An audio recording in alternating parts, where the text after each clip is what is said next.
Hi everyone, সবাইকে বৃষ্টিময় শুভ মহাষ্টমীর শুভেচ্ছা। তো আজকে আমি বাসন্তী পোলাও আর ঝাল চিংড়ির রেসিপি নিয়ে চলে আসলাম। তো শুরু করা যাক। প্রথমে এখানে আমি পেঁয়াজ, রসুন, আদা একসাথে করে পেস্ট করে নিলাম। তারপরে এখানে চিংড়িগুলোকে হলুদ ও লবণ দিয়ে মাখিয়ে সাইড করে রেখে দেব।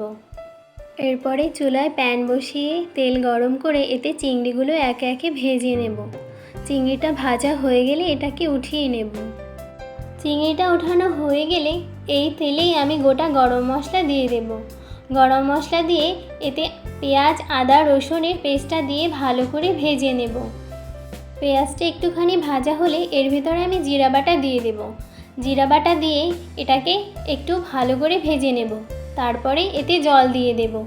জল দেওয়ার পর এখানে হলুদ ও লঙ্কা গুঁড়ো দিয়ে দেব। এগুলো দিয়ে মশলাটাকে ভালো করে কষিয়ে নিতে হবে। মশলাটা কষানো হয়ে গেলে এখানে আমি পরিমাণ মতো জল দিয়ে দেব। এরপরে এখানে পরিমাণ মতো লবণ দিয়ে দেব।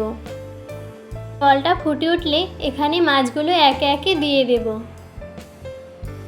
এরপরে ঢাকনাটা দিয়ে ঢেকে দেব। কিছুক্ষণ পর ঢাকনা উঠিয়ে একটু নেড়ে দেব। 3-4 মিনিট অপেক্ষা করার পর জলটা পুরো টেনে যাবে। আর তারপরে আমি ধনেপাতা দিয়ে দেব।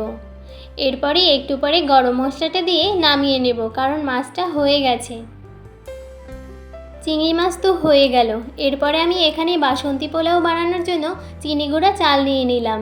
চালটাকে আগে ধুয়ে এটাকে শুকিয়ে নিয়েছি। এরপরে এখানে গোটা গরম মশলা দিয়ে দিলাম আর 3 চা চামচ ঘি দিয়ে দিলাম। এরপরে এখানে একটু হলুদ দেব। হলুদটা দিয়ে এগুলো সব একসাথে করে ভালো করে মাখিয়ে নিতে হবে।